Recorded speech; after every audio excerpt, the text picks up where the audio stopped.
I would like to introduce our webinar speakers, Dr. Jörg Fritz and Dr. Ciriaco Piccirillo. Dr. Jörg Fritz is an associate professor at the Department of Microbiology and Immunology at McGill University and a member of the McGill Research Center on Complex Traits, a center dedicated to finding new targets for intervention in infections and inflammatory diseases. His research led to the development of the novel vaccine adjuvant IC31 with Intercell AG Valneva, currently in clinical trials. The research group of Dr. Fritz investigates cellular and molecular mechanisms of innate and adaptive immunity at mucosal surfaces. Dr. Ciriaco Piccirillo is a professor in the Department of Microbiology at McGill University, senior scientist at the Research Institute of the McGill University Health Center, and a member of the McGill Research Center on Complex Traits. He leads an internationally recognized research program focusing on T-cell response regulation mediated by FOXP3+ regulatory T-cells in autoimmune, infectious, and inflammatory diseases. His current research program makes use of a variety of mouse models and human subjects to monitor and characterize the development and functional dynamics of regulatory T-cell function in lymphoid and non-lymphoid tissues in various inflammatory settings. So the title of the presentation is Selection for Immune Evasion in SARS-CoV-2 Revealed by High-Resolution Epitope Mapping combined with genome sequence analysis. So once again to the audience, please use the Q&A to type questions that come up during the presentation. And we will also share the slides in the post-webinar file after this presentation. Dr. Fritz, I'm handing the cursor over to you. Please take it away. Thank you very much, Carsten, for the invitation and for allowing us today to present the work that Ciro and I did with a couple of colleagues over the last 2 years in close collaboration with Pepperprint. Also, thank you to Fior for organizing everything, very much appreciated. And hello to every one of you. Good morning, good afternoon, good evening, wherever you are. Thank you very much for your attendance and for your interest to this webinar. So as soon as the SARS-CoV-2 pandemic started, Ciro and I started that project. And we know now a good deal about the SARS-CoV-2 biology and the immune response induced to this pandemic virus. And we know that one predominant target that confers antigen-specific T and B cell memory is the spike protein of SARS-CoV-2 that's needed to bind to the host receptor, angiotensin-converting enzyme receptor 2. So it has been the predominant antigenic target for vaccine development and for developing tools to analyze antigen-specific T and B cell memory in vaccinated or infected individuals. So when we started the project together with Pepperprint, we asked ourselves the question, once vaccines, we started that project we intellectually designed it throughout April and May 2020, got in touch with Pepperprint to do the peptide arrays. And our rationale was every viral pathogen evolves, it mutates, and our immune system needs to keep up with that. How can we actually create an assessment tool once the virus starts to evolve and mutate? So we know now a good deal about the immune response upon infection being, say, a normal course of infection or an average SARS-2 infection or a severe SARS-2 infection. We have early on a very strong, depending on the patient background, an innate immune response. where viral load is peaking early on after infection, and then the adaptive immune response is kicking in with developing antigen-specific T cells, as well as B cells that then produce specific antibodies that later on both can confer protection from reinfection. In contrast, in severe or very long-term SARS infection, viral load does not decline that quickly, and that coincides with a more chronic inflammatory and innate immune response that is somewhat counteractive to the T and antibody response, leading to suboptimal antigen-specific immunity. And we all know that genomic sequencing of the viral evolution have allowed that worldwide, almost every country, the viral evolution is tracked depending on public health laws of the different legislatures. This data can either be shared or can be made public. As such, the viral evolution of SARS-CoV-2 can be tracked. So we early on in this project ask ourselves, how can we generate an assessment tool that can help to assess a public health risk of newly arising SARS-CoV-2 variants? A lot of novel viruses are sequenced. How can we understand which one of these viral variants is of concern and which ones aren't? So that was the major goal and idea of the project. So we kind of like decided to start an high-resolution antibody profiling together with PepperPrint, a high-density peptide array, where we collected sera from SARS-CoV-2 infected individuals and also control sera from non-infected individuals, and passed that on to the PepperPrint team for further analysis to run the 15-mer assays. So in brief, the PepperPrint chip utilizes a laser printing technology of spotting 15-mer peptides onto glass chips.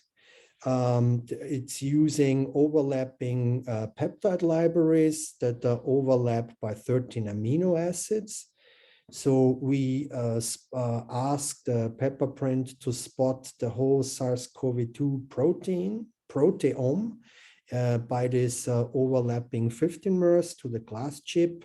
And then we ran the naive sera samples from non-infected individuals and some from SARS-CoV-2 infected individuals, and analyzed then the antigen-specific IgGs and IgA profiles.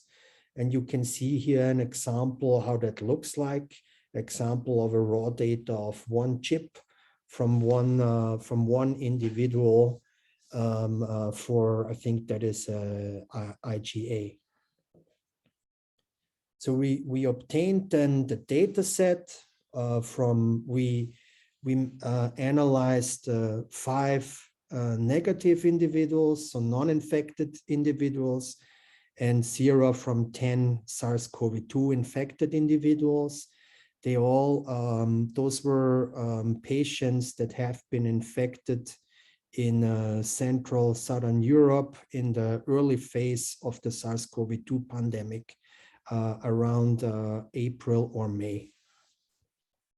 So we then teamed up with data analytics and bioinformatics colleague in our units, Jesse Shapiro's team and teams here at the Genome Center at McGill University to support our bioinformatics analysis of this large and excellent data set provided by PepperPrint.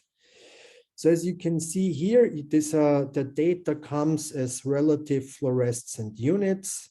We spotted, you see here at the bottom, the SARS-CoV-2 proteome with ORF1A, ORF1B, S proteins, and the other structural proteins, M and N and E.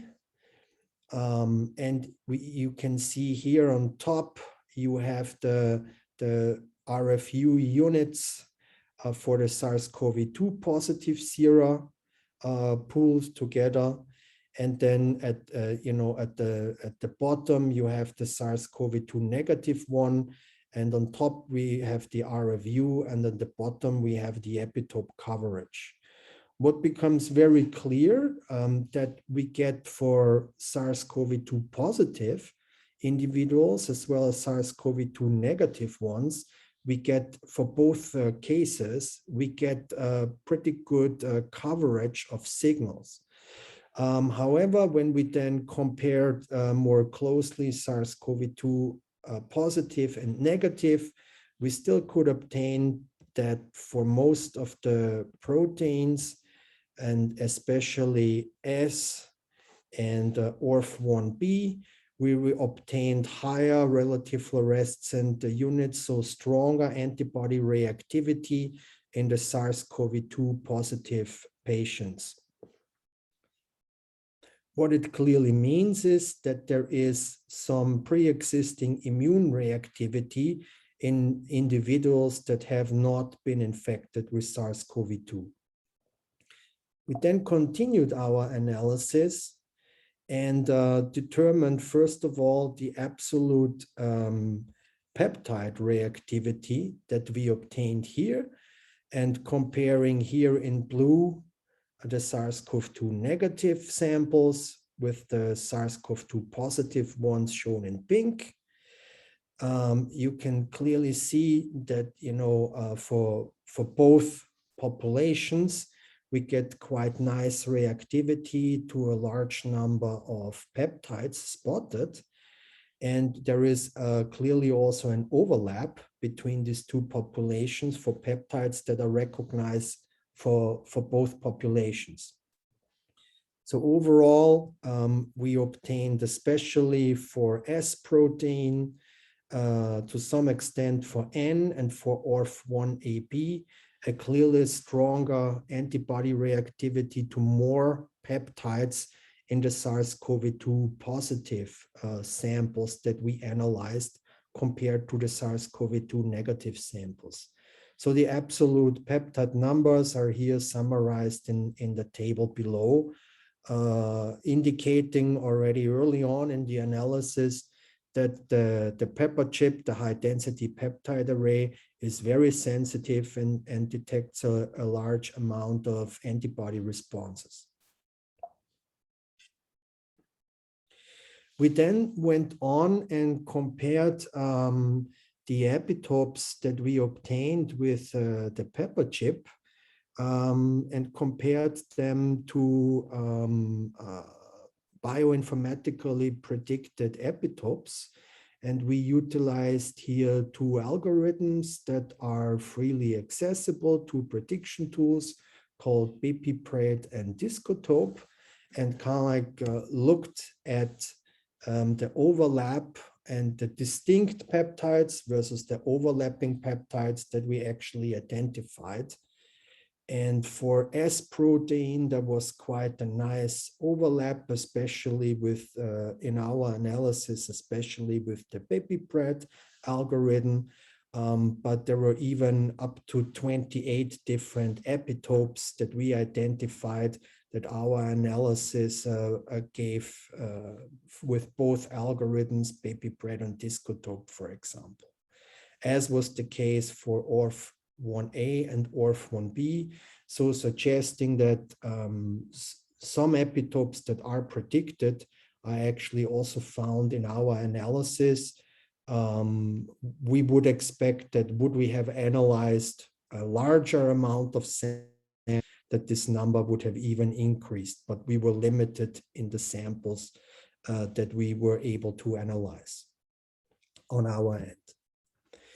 We then went on and analyzed the reactivity comparing SARS-CoV-2 positive sera from SARS-CoV-2 positive individuals with sera from SARS-CoV-2 negative individuals, comparing the relative fluorescent unit ratios between these two groups, and analyzing the reactivity per amino acid unit.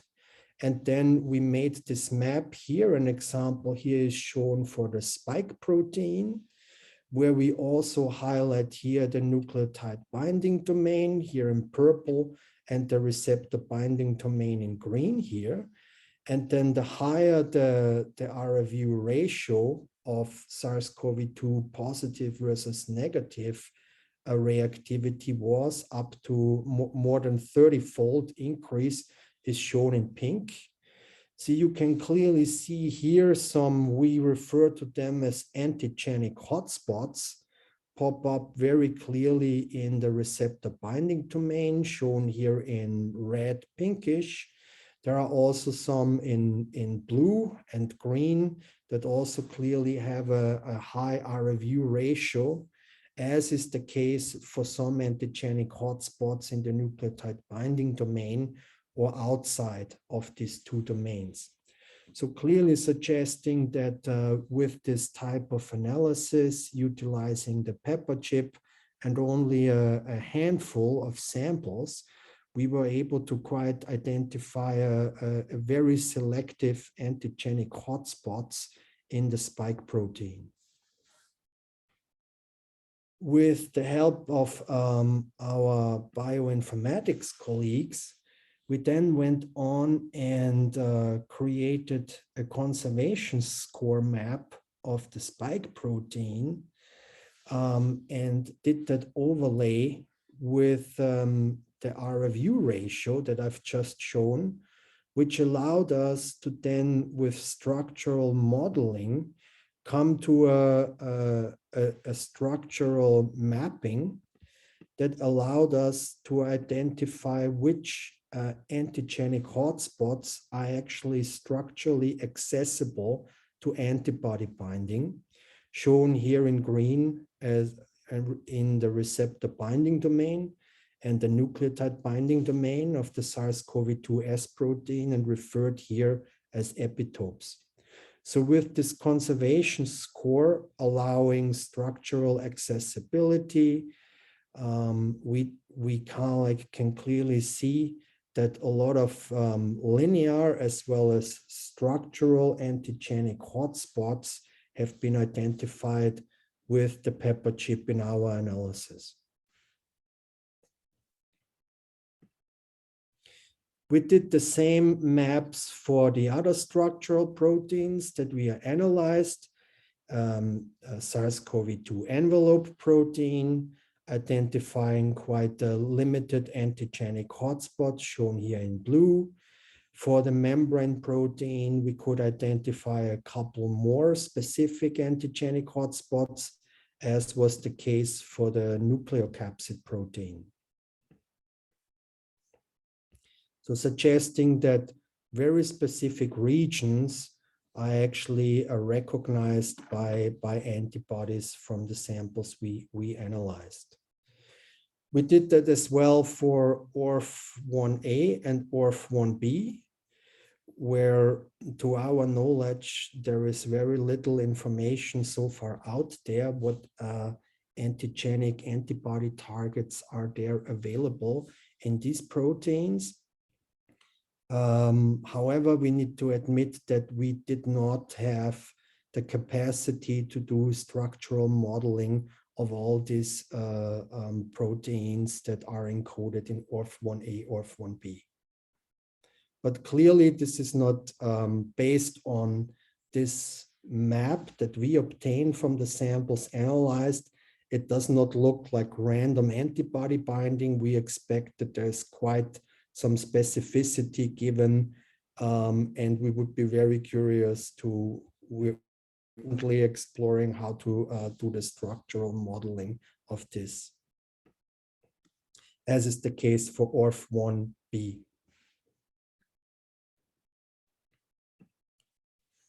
So I want to come back here to this slide, which kind of like puzzled us in the beginning of our analysis, asking ourselves, why do we see such a strong antibody reactivity, even analyzing sera of SARS-CoV-2 negative individuals? We also identify quite some strong reactivity, especially in some specific regions. In part, they also overlap with regions that we also identify when analyzing sera from SARS-CoV-2 infected individuals.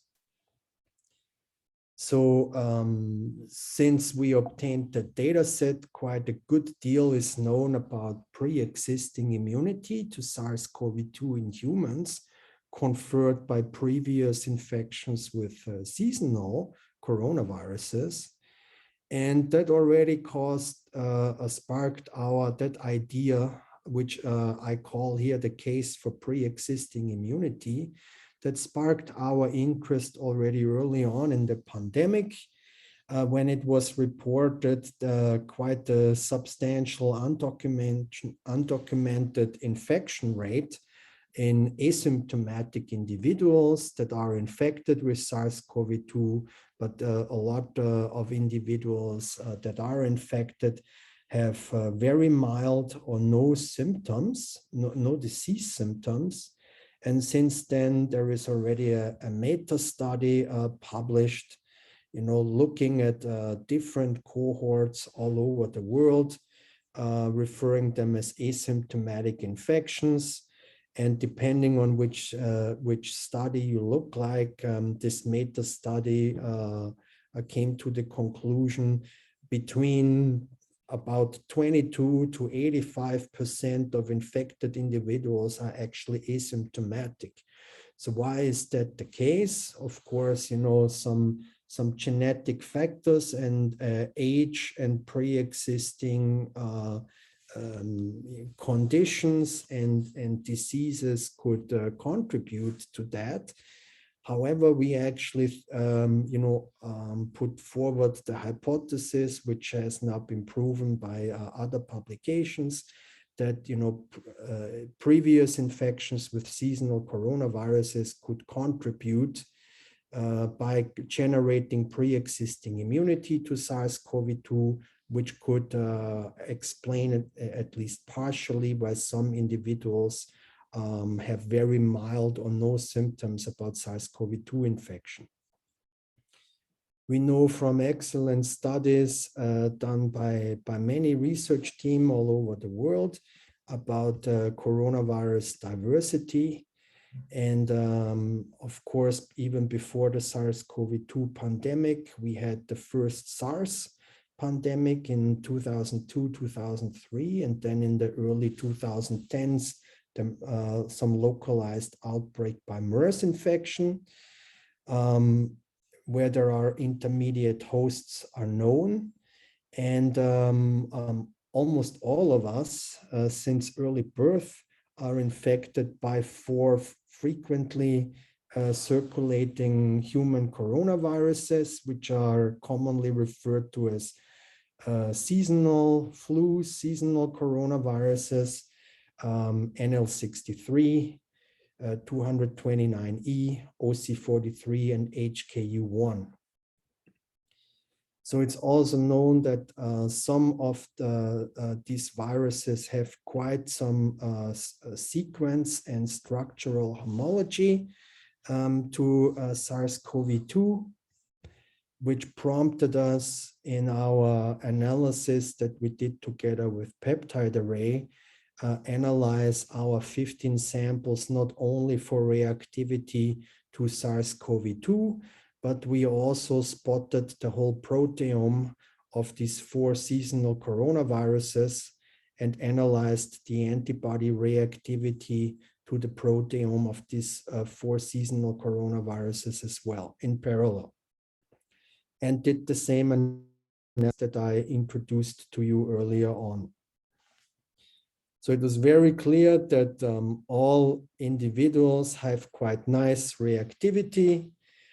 that's summarized here in terms of amount of peptides that we kind of like identified. Overall, we could see that the absolute number of reactive peptides that we identified from that screen is for all 4 seasonal coronaviruses is higher in the SARS-CoV-2 positive groups than in the SARS-CoV-2 negative one.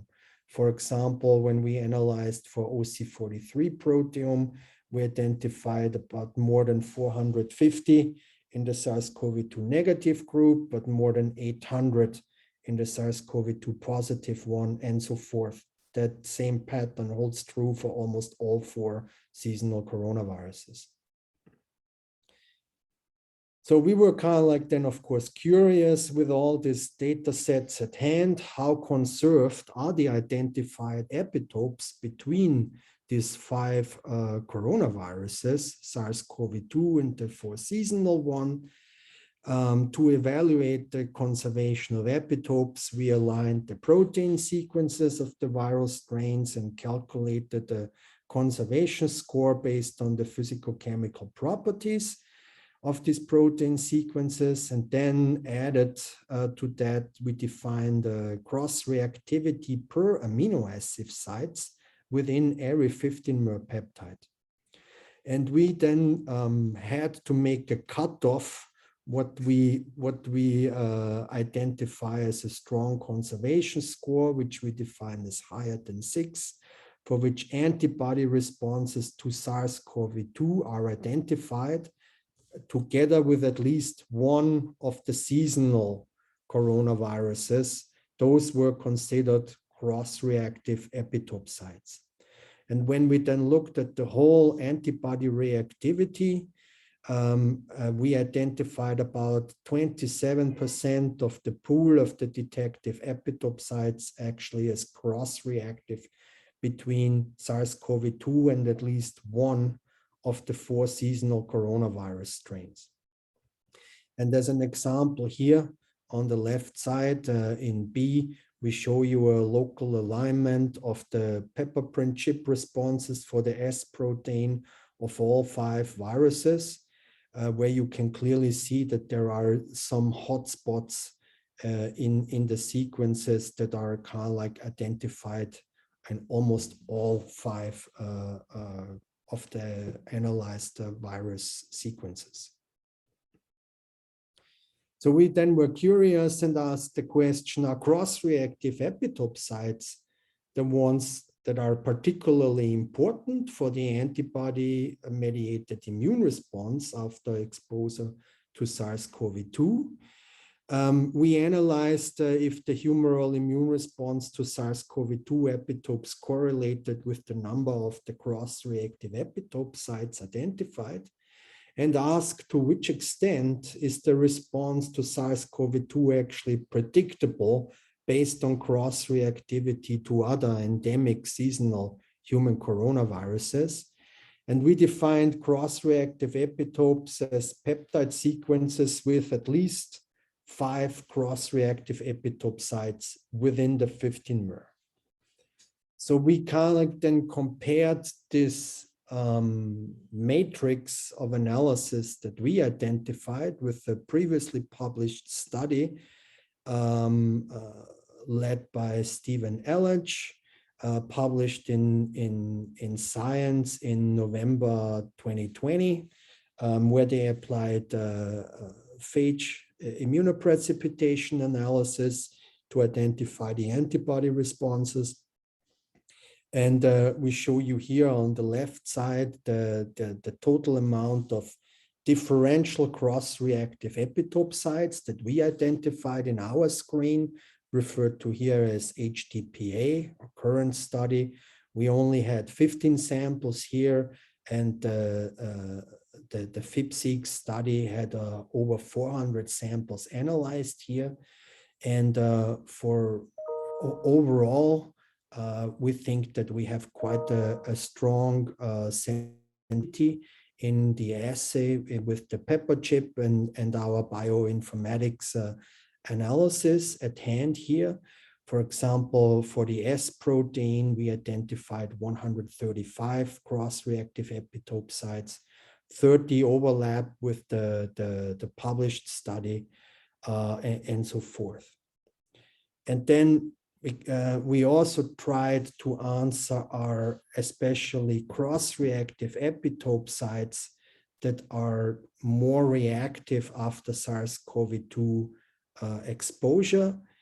We realized that with only 15 samples, 5 controls, and 10 SARS-CoV-2 infected, we didn't have the statistical power in our data set to analyze that. So we utilized the published and available data set of the FIPSIC study and applied our matrix of analysis.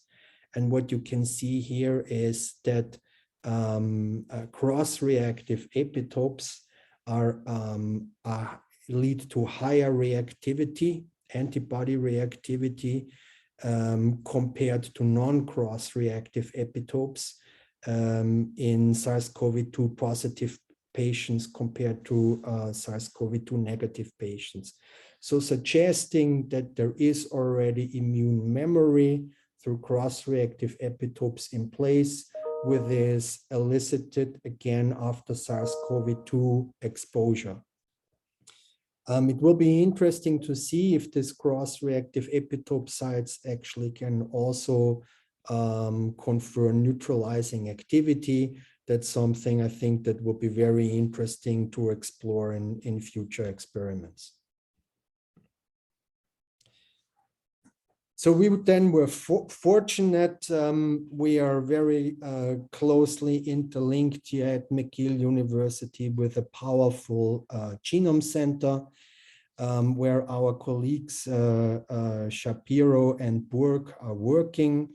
And both of them were highly involved in the viral genome sequencing efforts going on in Canada and in the province of Quebec, here going on in Canada throughout the pandemic. So this allowed us that we had colleagues here working with us that were very knowledgeable about how to work with the identified viral genome sequences. So we came up with the following types of analysis, which we think bring quite some novelty to the field. So we tracked the evolution of identified SARS-CoV-2 B-cell epitopes from our data sets using the pepper chip. And then we also used about close to 40,000 publicly accessible NCBI sequences of wave 1 and wave 2. We defined wave 1 as January to July 2020 and wave 2 August to December 2020. That were sequenced using Illumina paired and amplicons with a minute error depth of coverage. So if someone is interested in that, you know, like the nitty-gritty details of the viral genome analysis. And such depth coverage allowed us to identify the single nucleotide variants that are polymorphic within patients, reflecting within patient evolution of the virus, as well as those that are shared between the consensus sequences of different patients. So it is a frequent topic of discussion, you know, how viral evolution, when does viral evolution of a particular virus strain actually occur? Is this at the within host level, or is it at the transmission level? For influenza virus, I think it has been studied best with this virus. It's very clear that there is a very high viral load before a strong antigen-specific immune response kicks in. It has been shown that it's mostly at the transmission level going on between hosts, where viral evolution is actually facilitated and accelerated. So we analyzed with Jesse Shapiro's team here. We asked, are mutations of these 40,000 sequences that we had at hand first in epitope sites or in non-epitope sites for within host, A and C, or between hosts of the genomic viral sequences that we had at hand in our study. So what you can see here is that we got a clear indication here. That one is for wave 1, but we almost got the same result when we analyzed the second wave. We could see here that mutations, let me switch to the next slide here. Mutations in epitope sites are predominantly found between hosts, so and not within hosts. So this suggests that we confirmed the asynchronous model. It supports the notion that most of the selective pressure for immune evasion of SARS-CoV-2 occurs upon transmission between hosts, which is consistent with the asynchrony model and not at the within host level. At least for S and N epitope, our epitopes that was clearly statistically significant in our hands. With the data set at hand, we then further assessed the immune evasion potential of the SARS-CoV-2 variants. We analyzed our mutations predominantly found in epitope sites and non-epitope sites, and do they accumulate over time? There is a slight increase of mutations in epitope sites going on with the acceleration of the pandemic. And as a last analysis, we then analyzed our mutations in epitopes found in what was identified as variant of concerns or variants under investigation to all the other sequences that we had at hand, the close to 40,000 sequences. And it's very clear that predominantly variants of concerns and variants under investigation had a much higher rate of mutation in epitope sites that we identified with the pepper chip in our data set. We then went on, shown here in D, in this colorful graph here, and analyzed the distinct SARS-CoV-2 variant of concerns and mapped in how many epitopes do mutations of these variants of concern land compared to the Wuhan strain. And you can see here, you know, the latest variant. This is the Omicron, the B1 lineage. You can see here up to 23 mutations in epitopes we identified with the pepper chip were found in the S protein, some in ORF1A, a few in N, and so forth. So suggesting that the sensitivity of the pepper chip allows really to identify epitopes that are important for the antibody response, and together with viral sequence analysis, we can generate an assessment tool which variants that are sequenced anywhere in the world and where the data is accessible to the viral genomic sequence. We can assess will the mutations land in epitopes that we mapped or not, and as such have some kind of assessment for immune evasion potential at hand. With that, I have to thank the people that worked with us.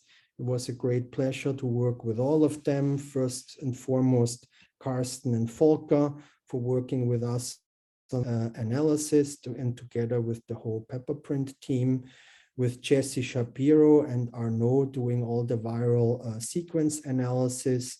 With Guillaume Bourg's team and Sentil, we worked at the structural modeling and the whole data set analysis together with Shili Hussein's group at the University of Montreal. And we acknowledge support by Raffaele De Palma's group in Genoa, Italy, for providing us with samples and doing a pre-analysis of the samples. And we also acknowledge financial support by the MI4 initiative at McGill University. And I thank you all for your attention and for your interest. And we are looking forward to discuss with you any questions that might come up. Thank you very much.